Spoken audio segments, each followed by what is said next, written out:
C'est la question du jour, évidemment. Ce samedi 11 janvier va-t-il marquer un tournant dans la crise autour de la réforme des retraites? Au lendemain de discussions qualifiées de constructives, Édouard Philippe doit envoyer des propositions écrites aux syndicats dans la journée. L'âge pivot pourrait être abandonné ou mis de côté temporairement. En attendant, les défilés, eux, vont se multiplier pour la 5e journée interprofessionnelle de mobilisation, alors que la galère continue au 38e jour de grève. Reportage 7 jours BFM Yves Pointe avec Juliette Andrieux, Estelle Caserus et Laura Bleuzen. Avec sa chasuble rouge, Riyad Ben Messaoud ne passe pas inaperçu ce jour-là dans les rues d'Aubervilliers, en banlieue parisienne. J'ai envie de ramener les cadeaux pour vous. Je vous souhaite bon courage. Ouais. Il faut dire à Macron, arrête. Voilà, stop, parce que les gens, ils sont marre, on a marre, on a un tout petit argent, on n'arrive même pas à finir le mois, on n'arrive même pas. Franchement, il faut écouter les gens. De quoi lui donner du baume au cœur. Âgé de 55 ans, il est en charge de la maintenance à la RATP depuis 22 ans et mobilisé depuis le premier jour contre la réforme des retraites. Ils disent que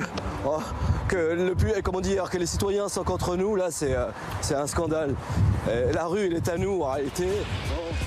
Ce matin-là, avec un collègue chauffeur de bus, également gréviste, il se rend dans un lycée d'Aubervilliers pour motiver les troupes et convaincre les profs de rejoindre le mouvement. Notre objectif, c'est de leur dire que nous, on tient bon et que à eux de venir avec nous. Ça y est. Henri Vallon, tu sais où c'est Henri Vallon? Il est où? À droite. Ouais, je te remercie. Bon, moi c'est Riyad. Eh ben enchanté. Bienvenue. Ouais. Ici, sur 125 professeurs, 40 ont voté la grève. Devant les grilles de l'établissement, des échanges s'improvisent entre quelques profs et le militant CGT. La pénibilité, vous l'avez. Aujourd'hui, bien sûr. Le bruit, les classes surchargées, les programmes, et les soirées chez vous en train de faire vos copies. C'est des soirées, laisse tomber.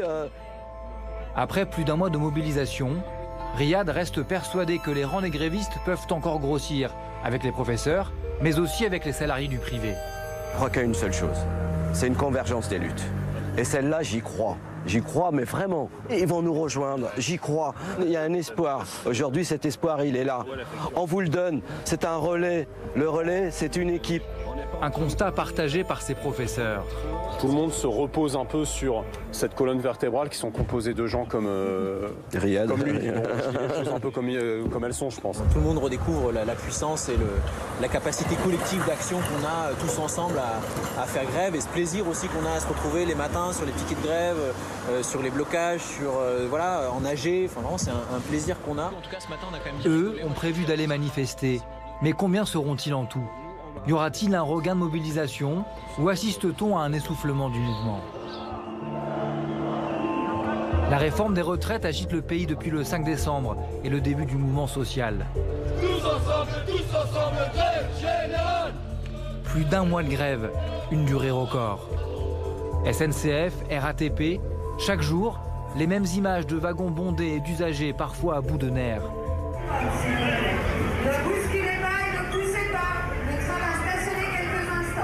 Transport en commun à l'arrêt, écoles fermées et désormais aussi les raffineries bloquées. Rejoignez-nous, rejoignez la grève. Et une France comme coupée en deux, entre la région parisienne touchée de plein fouet par la grève et le reste du pays qui vit ça de loin. Donc je suis désolé pour tous les Parisiens, mais ici tout va bien. Ouh là là, les pauvres. Leur patron devrait leur donner une prime, hein. Une prime, Marie-Blanche n'en touchera pas. Ce jour-là, peu avant 8 h, elle est déjà sur le quai du RER A. Comme chaque matin depuis le début de la grève, cette professeure de violoncelle est partie en avance. Depuis Houille, elle doit rejoindre son travail dans le sud de Paris. Au lieu de mettre 25 minutes, je vais mettre 1 heure et quart, quoi. Son objectif, arriver à 9 h 30. Mais déjà, les ennuis commencent. Je crois que je vais pas pouvoir monter là, en fait. Elle va devoir attendre le prochain. 25 minutes plus tard, il arrive enfin. Il y a du monde, mais c'est moins placé. Il est 8 h 30. Marie-Blanche va cette fois pouvoir prendre le départ. C'est plutôt assez confortable par rapport à d'habitude. Il y a beaucoup de monde, mais je touche pas mes voisins. Là, elle doit effectuer un premier changement. Il n'y a pas de métro Nation. Je vais prendre la 1, puis je changerai à Concorde. Et pour rattraper son prochain métro, Elle va devoir encore patienter. J'ai jamais vu ça. On arrive au métro et en fait on peut pas aller sur le quai. Et du coup, j'attends la prochaine vague pour prendre mon métro. Après 20 minutes d'attente et 4 arrêts, Marie-Blanche doit effectuer un dernier changement avant d'arriver. Mais une fois de plus, pas de chance. Le service est terminé. Je viens de louper le dernier métro de la ligne 10. Donc la question ne se pose plus. Je vais en trottinette. 10 minutes de trottinette et c'est la fin d'un long périple pour Marie-Blanche. Presque 2 heures en fait. Ouais. C'est beaucoup plus que d'habitude? Ah oui, c'est 4 fois plus. Ouais. En longeant les Invalides ce matin-là, Laurent Escure espère marcher vers une sortie de crise. J'espère que ça va avancer. Le patron de l'UNSA, l'un des syndicats ouverts au dialogue avec le gouvernement, se rend au ministère du Travail pour un nouveau round de concertation. Dans quel état d'esprit vous abordez ces discussions? On est concentré, déterminé, parce qu'il y a un enjeu majeur. J'espère que le Premier ministre va nous annoncer que les choses vont bouger, notamment sur l'âge pivot. La mesure d'âge pivot à 64 ans, une ligne rouge pour ce syndicat réformiste. Au 34e jour de conflit, organisations syndicales et patronales sont à nouveau réunies par le Premier ministre, après une trêve toute relative durant les fêtes. Bonjour et bonne année à ceux que j'ai pas vus. C'est aujourd'hui Muriel Pénicaud qui reçoit dans son ministère.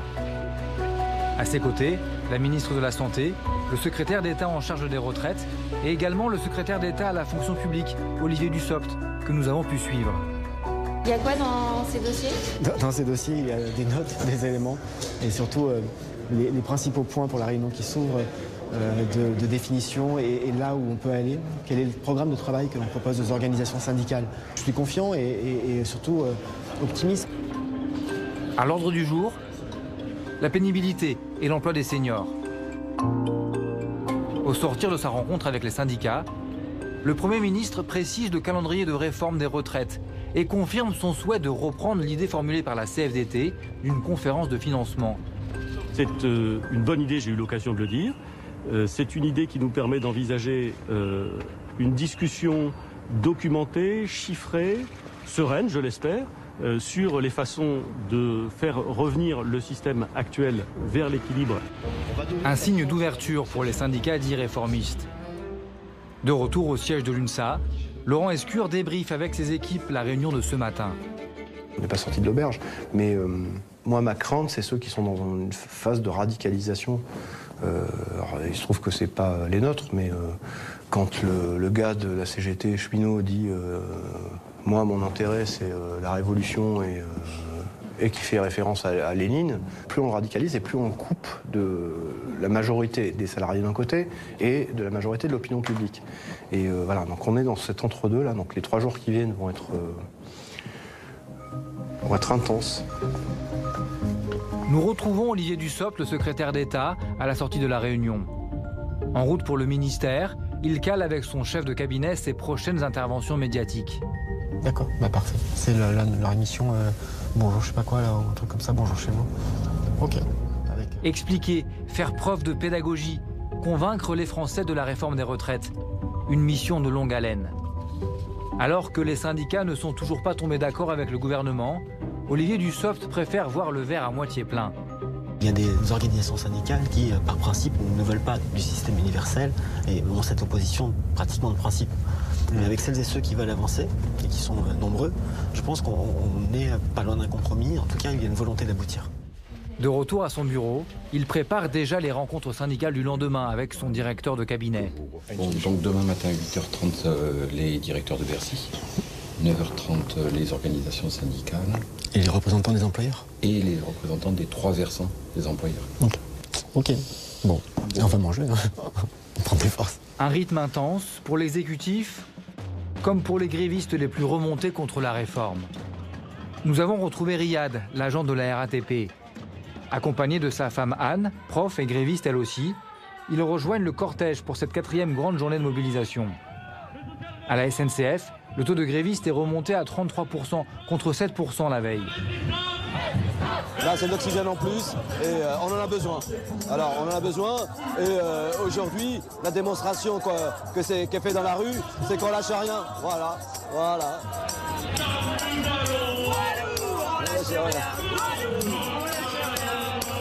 44 000 personnes défilent à Paris ce jour-là, selon le cabinet indépendant Occurrence.